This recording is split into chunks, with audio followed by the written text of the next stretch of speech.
마태복음 28장 1절부터 10절까지 제가 읽습니다. 안식일이 다하여 가고 안식 후 첫날이 되려는 미명에 막달라 마리아와 다른 마리아가 무덤을 보려고 왔더니 큰 지진이 나며 주의 천사가 하늘로서 내려와 돌을 굴려내고 그 위에 앉았는데 그 형상이 번개 같고 그 옷은 눈같이 희건을 수직하던 자들이 저를 무서워하여 떨며 죽은 사람과 같이 되었더라. 천사가 여자들에게 일러 가로되 너희는 무서워 말라. 십자가에 못 박히신 예수님을 너희가 찾는 줄을 내가 아노라. 그가 여기 계시지 않고 그의 말씀하시던 대로 살아나셨느니라. 와서 그의 누우셨던 곳을 보라. 또 빨리 가서 그의 제자들에게 이르되 그가 죽은 자 가운데서 살아나셨고 너희보다 먼저 갈릴리로 가시나니 거기서 너희가 배우리라 하라. 보라 내가 너희에게 일렀느니라 하거늘. 그 여자들이 무서움과 큰 기쁨으로 무덤을 빨리 떠나 제자들에게 알게 하려고 다름질할세.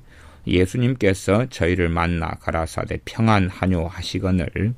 여자들이 나와 그 발을 붙잡고 경배하니 이에 예수님께서 가라사대 무서워 말라. 가서 내 형제들에게 갈릴리로 가라 하라. 거기서 나를 보리라 하시니라. 아멘.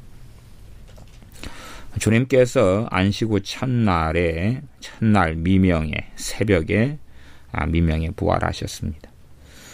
안식 후 첫날 새벽에 미명에 막달라 마리아와 다른 마리아가 무덤을 보려고 왔습니다. 왜냐하면 그들은 자신들의 주님이 돌아가신 다음에 그 슬픔에 젖어 있고 그래서 주님의 무덤을 찾았던 겁니다. 그때에 큰 지진이 나며 주의 천사가 하늘로서 내려와 돌을 굴려내고 그 위에 앉았다 그럽니다. 큰 지진이 일어났다. 큰 지진이라는 것이 어느 반경까지를 이야기하는 줄은 모릅니다. 골고다 언덕이 있었던 그 길을 중심으로 큰 지진, 진도 7.0 이상, 8.0, 9.0의 지진이었는지 아니면 그 당시에 어떤 자료들까지는 제가 살펴보지 않아서 모르겠는데 팔레스틴이나 그 당시에 지진의 기록이 있었는지까지는 모르겠습니다. 이제 성경에 큰 지진이다 그러면 아마 골고다 언덕을 넘어서서 팔레스틴이나 중동 지역 정도로 강타하는 지진이 되지 않았을까 싶기도 하고 혹은 이 정도 골고다 언덕만을 이야기하는 지진도 될 수도 있을 겁니다. 그런데 그런 하나님으로부터 온 지진이 아마 많은 사람들에게 어떤 집이 무너지거나 하는 어떤 지진보다는 표적적인 기적적인 지진이 되어서 큰 피해가 없는 그런 지진이지 않았을까 그렇게 생각은 해봅니다. 어찌됐든 주님의 부활 나아가서 최소한 주님의 부활의 영광을 드러내시려고 큰 지진이 일어난 것은 사실입니다. 그리고 이제 천사가 어떤 천사냐면 주님의 천사, 주의 천사가 주님을 수종드는 천사지요. 내려와서 돌을 굴려내었다. 돌을 굴려내었다. 천사가 돌을 굴려냈는데 그 돌은 본디오 빌라도에게 대제사장들과 장로들이 청하여 가지고 얻은 파수꾼들, 군인들이죠. 파수꾼들이 지키고 있는 그러한 돌이었습니다. 그 안에 주님께서 부활하신 걸 보려면 그 안이 보여야 될 것 아닙니까? 무덤 속이 보여야 되지요. 이 군인들이 지키고 있고 그렇게 했는데 아마 제자들이 와서 주님의 시신을 보려고 돌을 굴려냈다 그러면 사람들은 누명을 씌우기가 딱 좋은 것 아닙니까? 주님의 시신이 그 안에 없고 부활하신 다음에 없으셔도 주님께서 이 천사들이 돌을 굴려낼 때까지 기다리신 건 아니시니까 주님께서는 부활하신 다음에는 벽도 통과해서 다니셨으니까 이 돌을 굴려낸 다음에 주님이 나오신 게 아니란 말이죠. 나사로 같은 경우는 죽은 지 사흘이 지난 다음에야 주님께서 오신 다음에 돌을 굴려내라 그랬고 그리고 나사로야 나오너라 그러니까 나사로가 수족이 동에 매진 채로 콩콩콩 정도 뛰어가지고 나왔겠지요. 그러나 주님께서는 천사가 돌을 굴려낸 다음에 나오신 게 아니란 말이에요. 부활의 영광 후에 아니면 그와 관련되어서 천사가 와서 돌을 굴려내서 치운 겁니다.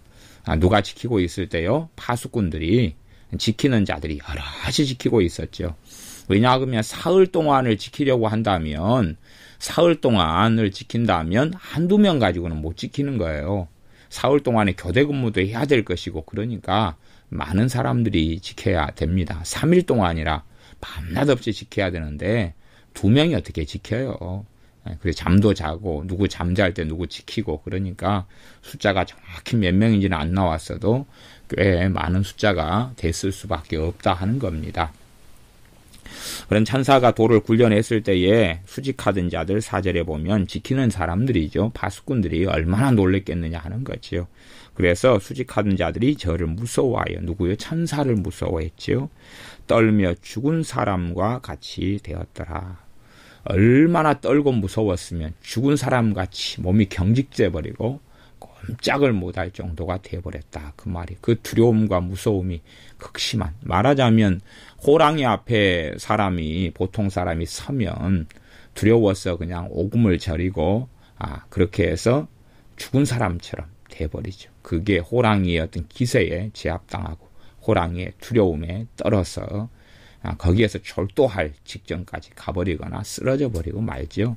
그런 일을 겪었다 하는 것입니다. 아주 충격적인 경험인 거죠. 세상에 이들은 이방인들 로마 군인들인데 천사가 와서 돌을 굴려내고 하는 충격적인 일을 경험하죠. 그리고 사실은 그 안을 로마 군인들도 볼 수밖에 없지요. 그런데 자신들이 내내 지켰단 말이 임봉하고, 물론 임봉하기 전에, 임봉했다 그 말은 이제 우리가 임봉 같은 것은 중요한 서류나 문서나 아니면 어떤 함이나, 저 같은 경우는 군대에 있을 때 되면은 뭐 탄약이라든지 그런 수리탄이라든지 폭약이라든지 이런 것을 운반하고 나를 때는 그 안에서 훔쳐가거나 하지 못하게 하려고 시건장치를 하고 임봉을 한단 말이에요. 임봉을, 도장을 찍어서 임봉하면 그것을 건들게 되면 임봉한 것이 찢어져서 누가 훔쳐갖고 손을 댔는가를 알 수가 있어요. 그러지 무기고에 탄약이, 예를 들어서 무기고가 있어요. 그럼 탄약이 500박스가 있다. 그러면 그걸 다 임봉해놔요. 임봉해놓는데 그걸 무기고를 지키고 안을 점검할 때에 일일이 다 뜯어보고 열어볼 수가 없잖아요. 그러니 임봉한 것이 정확히 있는가 없는가만 주로 확인을 쫙 해요. 그런 것이지요. 그런 것처럼 자신들이 임봉하기 전에는 아마 기본적 상식적으로 뭘 해봤겠어요. 이 돌을 갖다가 굴려가지고 치워서 예수님의 시신이 있는가부터 확인했을 거 아니에요. 그러지요. 자신들이 조치를 취하기 전에 주님의 시신을 제자들이 가져갔으면 어떻게 할 거예요. 그러니까 다시금 확인할 수밖에 없어요. 그러면은 무거운 돌을 옮길 정도의 장정들은 최소한 필요하죠. 그래서 확인한 다음에 그때부터 꼼짝도 안 했다 그 말이에요. 꼼짝도 안 하고 교대 근무를 했지요. 철저하게. 또 예수님의 제자들이 장정만 11명이니까 뭐 한 2명씩 교대 근무 해가지고는 답이 없거든요. 그보다 더 많은 숫자가 돼야지 지킬 수 있는 상황이겠죠. 그래서 어찌됐든 꽤 많은 숫자가 지켰다 이렇게 볼 수가 있어요. 그리고 안에까지 확인했어요.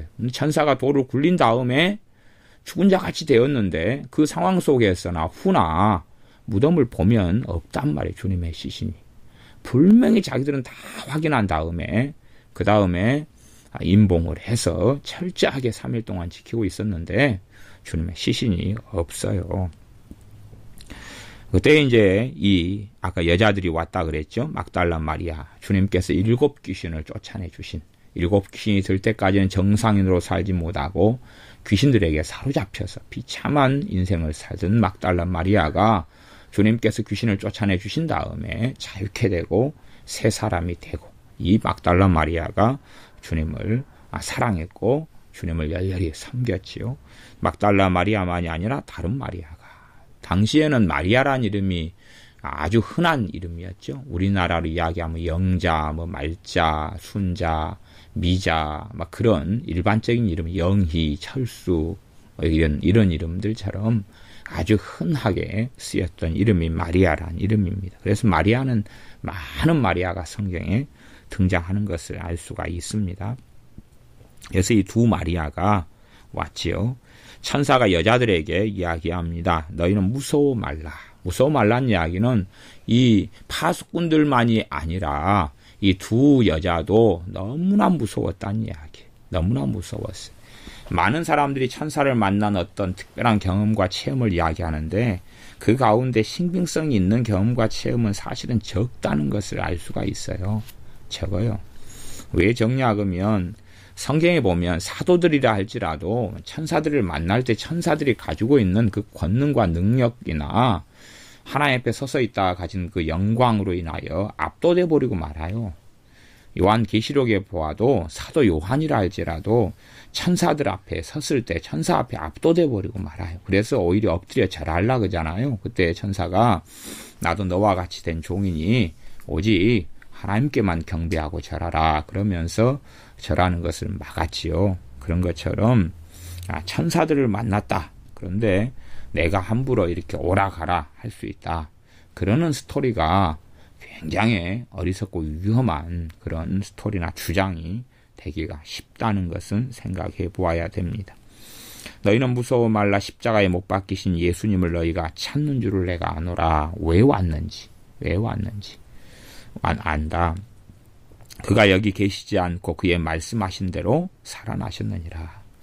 주님께서 살아나실 것은 이미 십자가에서 돌아가시 전부터 주님께서 반복적으로 제자들에게 말씀해 오셨던 것입니다. 그러나 유감스럽게 제자들은 주님께서 내가 다시 살아날 것이라는 이야기를 반복적으로 하셨어도 귀담아 듣지 않았습니다. 별로 그렇게 귀담아 듣지 않았어요. 내가 살아날 것이다. 내가 장사든지 사흘 만에 살아날 것이다. 내가 요나의 표적밖에는 보일 게 없다. 요나가 밤낮 사흘 물고기 뱃속에 있었던 것처럼 인자도 그렇게 할 것이다. 그리고 내가 다시 살아나리라. 그리고 그 앞에는 주님께서 친히 요 본문 마태복음 28장에도 나오지만 내가 갈릴리로 먼저 가리라. 그렇게 또한 말씀하셨다는 사실입니다. 그러나 제자들이나 또한 이 막달라 마리아나 주님을 사랑했던 마리아 이런 여자들조차도 주님께서 살아나신다. 내가 다시 살아날 것이다. 하는 것에 대해서 그렇게 귀담아 듣지 않았어요. 주님의 십자가에서 하나님의 공의와 우리의 구원, 하나님께서 우리를 사랑하시는 그 구원을 하나님의 공의와 사랑을 다 충족시키시는 그러한 십자가에 매달려 죽으시는 그것 때문에 통분하고 울고 애통하고 절망하였지 주님의 말씀을 귀담아 듣지는 않았다는 것을 생각해 볼 수가 있습니다. 그가 여기 계시지 않고 그의 말씀하신 대로 살아나셨느니라 와서 그의 누우셨던 곳을 보라. 와서 그의 누우셨던 곳을 보라. 그리고 여자들에게 와서 봐봐라. 안 계시지 않느냐. 그리고 눈으로 확인을 시켜줍니다. 그러면서 또 빨리 가서 그의 제자들에게 이르되 그가 죽은 자 가운데서 살아나셨고 주님께서 이 천사가 주님께 살아나셨다는 것을 이 천사는 계속 반복해서 전하고 있죠. 그 다음에 또 전하는 것이 너희보다 먼저 갈릴리로 가시나니 거기서 너희가 배우리라. 갈릴리에서 배우리라.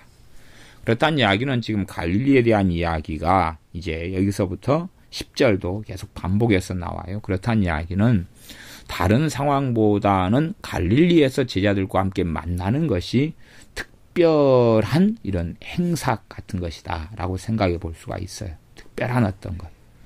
사람들이 어떤 만나더라도 또 부부가 결혼성 안에 살더라도 결혼 기념일이 있는 것처럼 어떤 특별한 행사와 일이 있는 것처럼 주님께서는 갈릴리에서 제자들과 만나는 것을 특별한 어떤 이정표로 삼으셨다 하는 것을 생각해 볼 수가 있습니다. 그래서 갈릴리에서 만나자 하는 이야기를 계속하여 말씀을 해 오셨습니다. 그 여자들이 무서움과 큰 기쁨으로 두 가지가 있었죠. 그들에게는 무서움이 있었어요. 왜냐하면 너무 천사를 만나면서 그 속에서 더구나 천사만 만난 게 아니라 지키고 있는 창칼로 무장하고 지키고 있는 병사들, 파수꾼들도 그 자리에 다 함께 있었죠. 그 현장에서. 더군다나 지진이 일어났잖아요. 큰 지진이 일어났어요.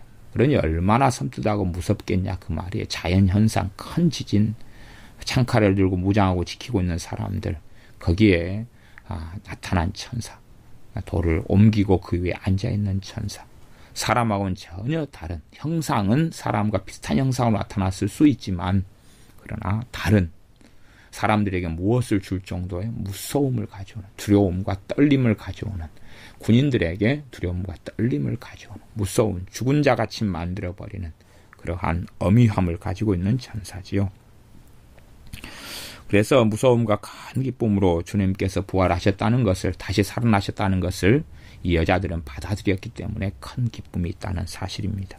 무덤을 빨리 떠나 제자들에게 알게 하려고 다름질할세 열심히 달려갔습니다. 그때 주님께서 이 여자들을 만나 주셨습니다. 저희를 만나 가라사대 평안하뇨 하거늘 여자들이 나아가 그 발을 붙잡고 경배했다. 이에 예수님께서 가라사대 무서워 말라. 가서 내 형제들에게 갈릴리로 가라 하라. 거기서 나를 보리라 하시니라. 주님께서 무서움 말라. 가서 내 형제들에게 갈릴리로 가라 하라. 거기서 나를 보리라. 이 제자들은 주님을 배신했던 상처 속에 얼룩져 있고 거기에 헤어나오지 못하고 있는 상태입니다. 제자들은 주님을 부인했다는 것 때문에 절망했고 후회했고 더군다나 주님의 죽으심에 대해서 너무나 충격을 많이 받아서 주님의 부활에 대해서는 상상조차 못하고 있었습니다. 그렇기 때문에 여자들이 전해줄 때에 누가복음 같은 경우는 베드로 사도나 요한 사도가 부랴부랴 달려오는 거죠. 주님이 부활하신다는 말씀을 누누이 하셨음에도 불구하고 그에 대해서는 별로 주목하지 않은 제자들이었습니다. 주님께서 무서워 말라. 가서 내 형제들에게 그러시는 것은 너희가 나를 부인하고 버렸으나 그러나 나는 너희를 버리지 않았다는 이야기죠. 너희가 나를 배신하고 그래서 절망했고 넘어졌으나 그러나 나는 너희를 버리지 않고 너희를 붙잡고 있다고 말씀하고 계시는 것입니다. 원수 마귀가 행하기 좋아하는 스토리가 있습니다. 원수 마귀가 행하기 좋아하는 스토리 중에 하나는 뭐냐 하면 우리의 어떤 죄, 우리가 어떤 실패, 우리의 어떤 죄로 인하여, 물론 우리의 어떤 죄라는 것은 우리가 심각한 죄다 그렇게 생각하는 죄, 그 죄로 인하여 우리가 스스로 하나님께 나아가기를 포기하도록 그러한 죄책감과 그러한 절망을 가지도록 하는 것을 아주 좋아합니다. 그게 굉장히 효과적인 무기이지요. 우리가 지은 어떤 특별한 죄로 인하여 우리 자신이 참소를 받고 또한 스스로 참소하여 내가 이러한 죄가 있어서 하나님께 도무지 나아갈 수 없다. 그리고 스스로 기도하기를 멈추고 포기하고 하나님께 나아가기를 멈추고 포기하는 것을 마귀는 좋아하고 또한 그렇게 하도록 부추기는 일들이 아주 많습니다. 스스로 자신의 양심에 비추어서 하나님께 이런 죄를 내가 지었는데 내가 나아갈 수 없다는 것이지요. 그러한 일들이 제자들에게 동일하게 일어났습니다. 제자들이 주님을 부인했던 것은 아마 이 땅의 사람들이 어떠한 큰 죄를 짓는다 해도 이런 정도의 주님을 부인했을 정도의 큰 죄를 짓기는 어려워요. 그런데 제자들은 그런 죄를 지었고 그래서 주님을 버리고 다 도망갔고 베드로 사도 같은 경우는 3번씩이나 한 번은 주님을 모른다, 2번은 맹세하면서 모른다, 3번째는 저주하고 맹세하면서 모른다. 그렇게 할 정도로 주님을 부인했지요. 그것 때문에 제자들의 중심인 베드로 사도 같은 경우는 나중에 부활한 주님을 만난 후에도 나는 고기 잡으러 가겠노라. 그리고 갈릴리로 갔습니다. 고기 잡으러 가겠노라. 그리고 디베랴 바다 갈릴리 호수로 가서 고기를 잡다가 거기에 찾아오신 주님을 또한 만나는 사건이 다른 복음서에 있습니다. 그래서 가서 내 형제들에게 갈릴리로 가라. 갈릴리에서 벌어졌던 것이 이 28장 16절부터 나온 사건이지요. 11제자가 갈릴리에 가서 예수님의 명하시던 산에 이르러 예수님을 배웠고 경배했다. 그러니까 명하시던 산에 이르러 그렇다는 이야기는 갈릴리에 가라. 그 말은 갈릴리 어느 산이라고 말씀하신 거겠지요. 거기에서 28장 18절부터 20절까지 대윈명령이라는 가서 모든 족속으로 제자를 삼으라. 아버지와 아들과 성령의 이름으로 세례를 주라. 내가 너희에게 분부한 모든 것을 가르쳐 지키게 하라 하는 사명을 다시금 받는 곳이 그 갈릴리였습니다. 그렇기 때문에 그 갈릴리에서 다시금 주님께서 처음 사도들을 부르신 것처럼 이제 다시금 사명을 주시는 자리가 그 갈릴리이기 때문에 주님에게 특별하였고, 이 만남이, 갈릴리에서 만남이 또한 나아가 11 제자들에게도 특별한 만남일 수밖에 없었다는 것을 알 수가 있습니다. 제자들은 주님을 부인한 것 때문에 실망하고 절망하고 포기하고 탄식하고 쓰러져 있었지만, 심지어 부활하신 주님을 만나고까지도 그 좌절에서 헤어나오지 않았지만, 주님께서는 너희들은 내 형제들이다 라고 인정하시고, 그리고 다시금 내가 사명을 준다 라고 말씀하시는 것을 알고 있는 이야기가 갈릴리로 가라, 먼저 형제들의 갈릴리로 가라고 전해달라 라는 말씀에 담겨 있는 의미고 뜻입니다. 그러므로 우리의 삶 속에 우리의 어떤 죄로 인하여 하나님께 나아가는 것을 멈추지 않아야 되고, 우리 어리석음과 실패 때문에 원수 마귀는 참수하고 정죄하고 내 양심도 때로는 하나님께 나아가지 못하게 가로막고, 우리 스스로 보기에 우리는 이제 하나님께 받아들여지지 않을 것이다, 하나님께서 나를 외면하실 것이다 라고 주장한다 할지라도 그것보다 다시 주님께 믿음을 가지고 나아가는 길을 선택해야 됩니다. 사람의 절망이 하나님의 절망이 아니고, 사람의 포기가 하나님의 포기가 아니고, 심지어는 이 사람들의, 주님의 제자들, 사도들, 주님의 제자들의 주님을 버리는 것이, 주님께서 또한 그의 제자들을 버리는 것이 되지는 않는다는 사실입니다. 그러므로 주님의 사랑에 의탁하고 다시금 주님 앞에 서서 그 은혜를 받고 누리는, 주님을 사랑하는 삶을 우리는 살아가야 합니다. 기도하겠습니다.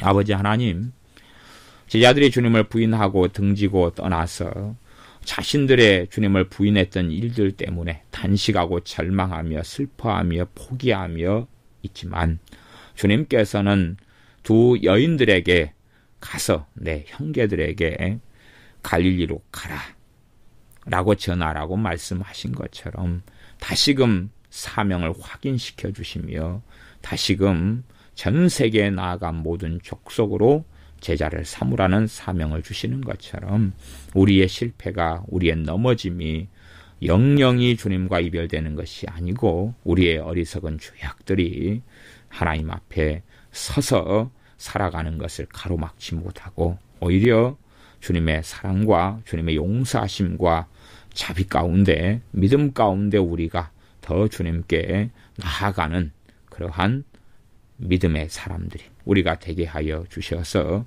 삶 속에서 어리석음과 죄악과 불의를 깨트려 버리고 주님과 함께 더 가까이 살아가게 하여 주시옵소서. 예수님의 이름으로 기도하옵나이다. 아멘.